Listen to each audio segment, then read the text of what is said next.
Hola a todos y a todas, ¿cómo están? Espero que estén pasando un grato momento y se reflexionen respecto a las charlas que van a ver hoy día. Yo les quiero conversar de algo distinto. Es una reflexión que yo he tomado basado en ciertos aprendizajes de mi carrera científica y al mismo tiempo mi aprendizaje en los diferentes roles que he estado tomando últimamente. Y mi charla la llamé Inteligencia Natural, fuentes de respuestas inagotables. Lo primero que quiero decir que los científicos, en lo cual yo me formé como científico originalmente, nos venimos centrando y nos venimos especializando cada vez más. Si nosotros miramos el conocimiento, lo que existe dando vuelta ahí, este es lo que ustedes ven atrás, una imagen de microscopía electrónica de lo que son eventualmente el equivalente a las raíces de un hongo. Cuando uno entra a la carrera académica, uno tiene un panorama más o menos completo y complejo de lo que es el conocimiento. Sin embargo, a medida que uno se va especializando, se hace un zoom de ese conocimiento y se adentra y complejiza de algún modo ese espacio y empieza a determinar cuáles son aquellas variables que conducen ese conocimiento. Y si uno después hace un pregrado en ciencia y después hace un postdoctorado y un doctorado en ciencia, uno termina estudiando algo muy, muy, muy pequeño. Y uno termina haciéndose de algún modo imprescindible en un espacio mínimo. Y los científicos nos acomodan esa figura de hacernos responsables de algo minúsculo, de algo pequeño y algo que nosotros somos altamente competentes. Sin embargo, para mala noticia mía, yo me di cuenta después que el conocimiento es infinitamente más complejo que eso y más diverso que lo que yo originalmente tenía planteado. Y esa reflexión a mí me pegó muy fuerte porque me di dando cuenta que el conocimiento que yo estaba poniendo a disposición no necesariamente era capaz de resolver las grandes problemáticas que nosotros teníamos hoy día. Y por otro lado, me di cuenta de que el conocimiento que yo tenía cuando me especialicé, yo me estudié en la educación pública, me fui a formar también fuera de Chile, me empecé a ser responsable del conocimiento que yo tenía. Y a mí lo que me pasó fue que yo me empecé a dar cuenta de que esa información no solamente tiene que estar disponible para las disciplinas, no solamente tiene que estar disponible para estudiar, en mi caso, genética molecular de plantas, sino que la visión me servía para armar compañías, la visión me servía para estar hoy día como director del Banco Público de Chile, el Banco Estado, al mismo tiempo me sirvió para ser el presidente de Fundación Chile y me sirve además para estar en todos los espacios de incidencia. También estoy metido en el mundo de la educación. La visión científica, los científicos tenemos que ser capaces de ocupar diferentes espacios y no solamente la ciencia que nos genera la comodidad de nuestras propias disciplinas. Sin embargo, el mundo hoy día cuenta con una serie de desafíos súper importantes. Esta es una imagen del estallido social de Chile del 2019 y la gente, de algún modo, y la humanidad está empezando a depositar la confianza en ciertos aspectos para que el resto u otro sea capaz de resolver esas brechas.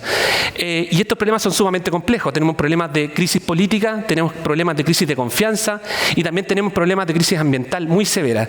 Y nosotros desde nuestras disciplinas, desde la ingeniería, matemática, desde la bioquímica, desde la sociología, por sí solos no somos capaces de resolver estos problemas.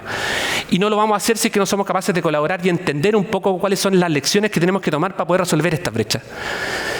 Entonces, existe una problemática para mí evidente de que la humanidad está tomando como ruta depositar en la tecnología la resolución de estos conflictos.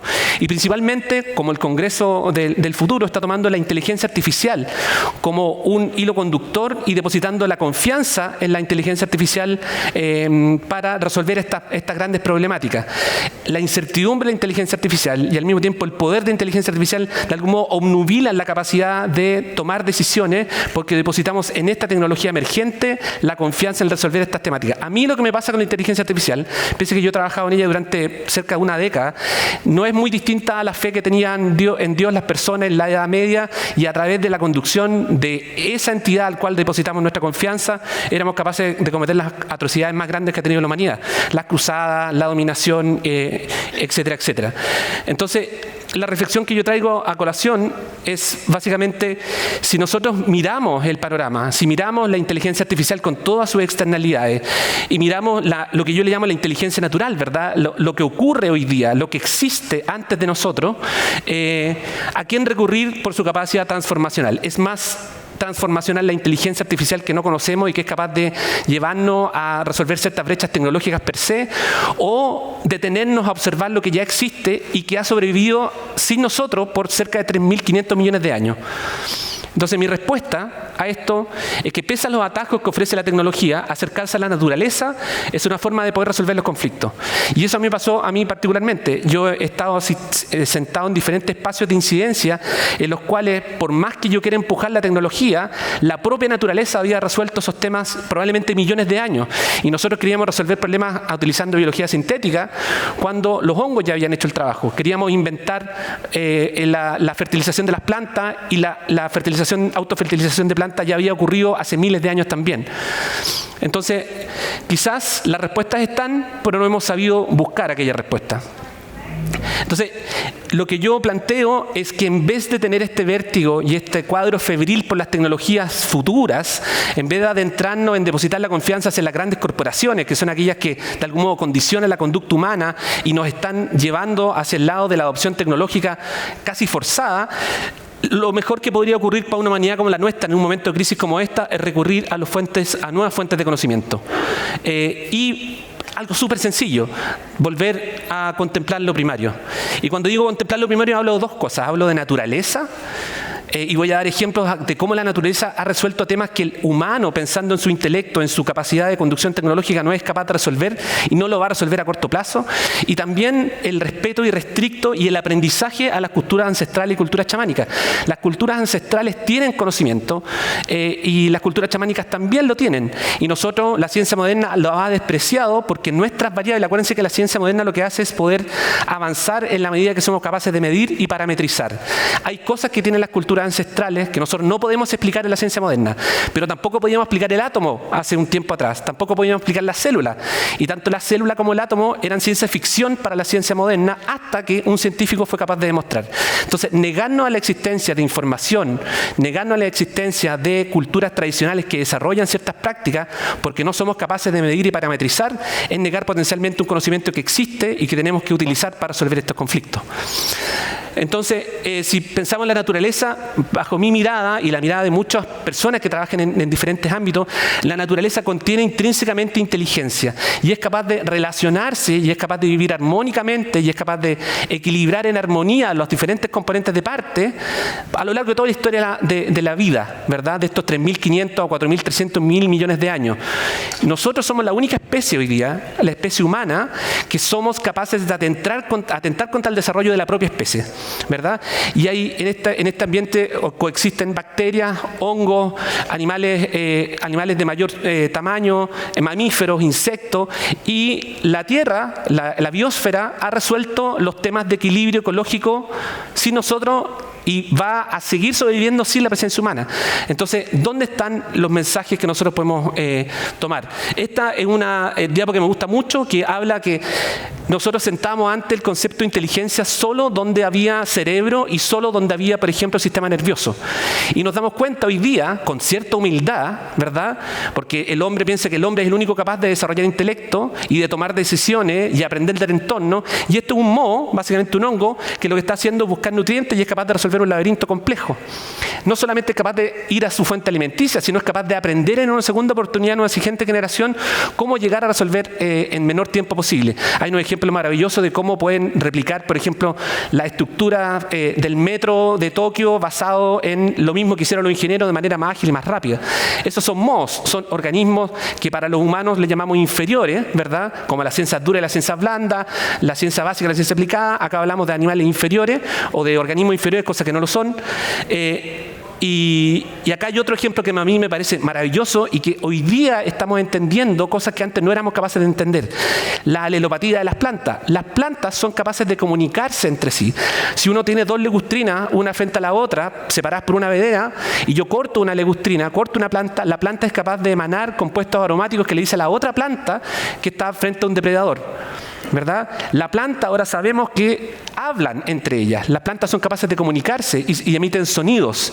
Las plantas son capaces de comunicarse con los animales porque tienen colores y infrarrojos.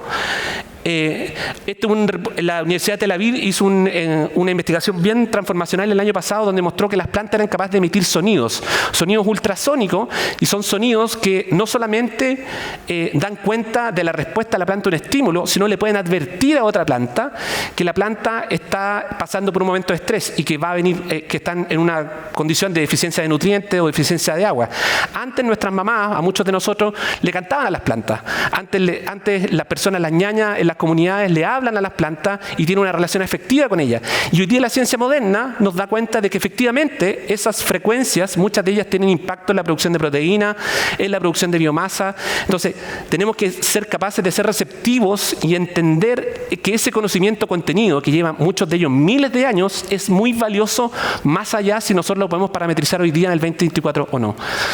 Otra cosa que lo encuentro extremadamente notable es este micelio, que es como una comunicación invisible en los ecosistemas. Antes pensábamos que los ecosistemas eran completamente aislados, ¿verdad? Y que los polinizadores en la parte superior eran aquellos que eran capaces de intercambiar polen de un lado al otro. Ahora nos dimos cuenta que los bosques, que los ecosistemas complejos donde hay biodiversidad, son capaces de comunicarse y tomar decisiones basadas en una comunicación, una especie de internet que ocurre en el suelo que se llama el micelio. El micelio no solamente, la allelopatía dijimos que era comunicación especie a especie, y estas son interreinos. Acá podemos comunicar un hongo con una planta, un árbol, una leñosa con una planta, con una, de algún modo, planta ornamental. Son capaces de comunicarse entre sí a través de una vía de comunicación que logra establecer equilibrios ecológicos y pasar información. Si un árbol necesita nutriente y 30 metros más allá está el nutriente, la raíz del árbol no tiene cómo llegar a ese nutriente, pero utiliza los hongos como carretera para llegar al nutriente, y a cambio la planta le da algo para que otra planta se beneficie. Entonces, ese conocimiento que está ahí, que antes nosotros la biodiversidad la despreciamos profundamente porque básicamente atenta contra la productividad, es la base de todas las decisiones que ocurren en un bosque, y de nuevo, están ahí infinitamente antes que nosotros. Este es un trabajo que a mí me tocó liderar. Bueno, Paulina está acá también en la audiencia. El mucílago. Había un esfuerzo importantísimo por parte de las grandes corporaciones y universidades del mundo en hacer que las plantas fueran capaces de fertilizarse no desde el suelo, sino desde el aire. Y estuvieron haciendo investigaciones, invirtiendo plata, se metieron todos los grandes grupos de investigación a nivel mundial, y nosotros, a mí me tocó participar de esto, tomamos una posición distinta, decir, oye, este tema de que las plantas se fertilicen, acuérdense que las leguminosas toman nitrógeno del aire y lo convierten en amonio y se nutren desde el aire a través de una relación simbiótica. Yo decía, oye, esto tiene que existir en alguna parte. Y lo que hicimos fue básicamente volver al centro de origen de la domesticación del maíz, en lo que hoy día es Oaxaca y Puebla, en México, y empezar a buscar si es que la naturaleza ya había resuelto este problema que los millones y millones y millones de dólares las corporaciones están gastando para resolver lo que le llamaban el santo grial de la agricultura, que es cómo las plantas se autofertilizan, cómo las plantas dejan de depender del nitrógeno que la Revolución Verde desarrolló para generar dependencia con el cultivo, para tomar nitrógeno que está abundante en el aire pero no utilizado por las plantas, para ser utilizado por las plantas. Y terminamos yendo a una comunidad que se llama Totontepec, Villa de Morelos, en el corazón de Oaxaca, en la Sierra Norte, y descubriendo una solución que la naturaleza ya había hecho. Esto, lo que ustedes ven acá, es una planta de maíz que tiene una mutación, que tiene raíces aéreas, y en las raíces aéreas libera una sustancia mucilaginosa, como un gel, y ese gel atrae bacterias que son capaces de tomar el nitrógeno que anda gaseoso y convertirlo en amonio y nutrirse desde el aire, desde esta zona de la raíz aérea hacia el llenado de la semilla. Todos los esfuerzos que había hecho la ciencia moderna no llegan ni siquiera al 2%, al 1% de lo que la naturaleza ya hizo en los últimos 15.000 años, ¿verdad? Y así está lleno de ejemplos, lleno de formas en las cuales la naturaleza ha dado respuestas en equilibrio para resolver problemas que bajo nuestra mirada occidental las tenemos que resolver nosotros como humanos, como especie humana, con nuestra tecnología, con nuestros doctorados, con nuestras universidades. Además, la invitación es a mirar las culturas ancestrales y chamánicas. Las culturas ancestrales, como les decía, tienen un enorme conocimiento y son capaces no solamente de establecer diálogos entre ellas, sino además generar diálogos y armonía con el equilibrio ecológico en su entorno. Uno de los ejemplos que más me gusta a mí es la milpa. La milpa es un sistema que fue despreciado por el mundo occidental por mucho tiempo, y es un sistema en el cual en un mismo campo yo en la semilla pongo maíz, frijol, calabaza y muchas veces ají, las planto juntas y se desarrolla un pequeño ecosistema alrededor alrededor del cultivo, ¿verdad? Y este ecosistema, de algún modo, permite que el frijol aporte nitrógeno al suelo, que el frijol utilice a la caña de maíz como un soporte estructural para crecer, al principio que la calabaza genera grandes hojas antes de generar flores, y eso evita la competencia por otro tipo de especies tipo maleza en el mismo campo, y las culturas mesoamericanas han utilizado esto por los últimos 15.000 años y permiten en una misma superficie tener diferentes tipos de cultivo, diferentes fuentes de alimentación en el mismo espacio físico. Y eso, que fue despreciado profundamente por la ciencia moderna porque atentaba contra la productividad, es biodiverso, está en equilibrio ecológico, diversifica la fuente de nutrientes, ¿verdad? Y hoy día la agroecología, y acá hay un ejemplo, de algún modo así funciona. Ahí está la caña del maíz, y posteriormente crecen la otra especie, y lo que ocurre finalmente es que tú logras que un mismo sistema sea dinámico, el mismo sistema aporte una serie de nutrientes distintos, pero además devuelve materia orgánica al suelo, y tú evitas descansar los suelos utilizando esta metodología. Nos dimos la vuelta súper larga, hicimos la revolución verde, hicimos genética avanzada para desarrollar cultivos altamente dependientes de los fertilizantes nitrogenados, y ahora nos damos cuenta que el fertilizante nitrogenado genera el 20% de los gases de efecto invernadero, y tenemos que volver a algo que se había desarrollado hace 15.000 años atrás, ¿verdad? Y lo otro que me parece muy interesante rescatar son las culturas chamánicas. Acá hay una cosmovisión que hay que no solamente empatizar y entender, sino que la ciencia y la tecnología pueden poner la atención a resolver problemas y brechas que hoy día tenemos como sociedad. Y ellos hablan de lo que se llama la conciencia de pertenencia. Y eso nos pega también a nosotros, ¿verdad? Los que estamos en este mundo más occidental y sentados en algunas tomas de decisión o estamos sentados en algunos espacios de incidencia, de ser conscientes de pertenecer, de ser consciente del lugar que me toca, de ser consciente con mi vecindario, de ser consciente con la biodiversidad que está alrededor mío, etcétera, etcétera. Y acá hay cosas interesantes.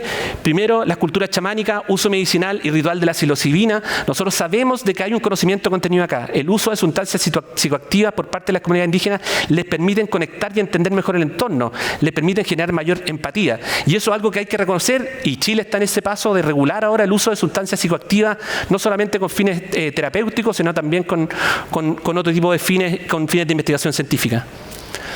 Entonces, a través de estos aprendizajes podemos remodelar nuestra sociedad y entender cómo las instituciones aportan estos cambios. Necesitamos que las instituciones en Chile se comporten como miembros de este interactoma que está en la naturaleza. No la cadena trófica del ecosistema donde el grande se come al chico, sino de cómo nosotros podemos coexistir en armonía. A mí me toca liderar hoy día Fundación Chile, y Fundación Chile es un articulador para que estas cosas que están en el ecosistema terminen ocurriendo. Pone de algún modo una capacidad predictoria. ¿Cómo se va a estar comportando Chile en el futuro?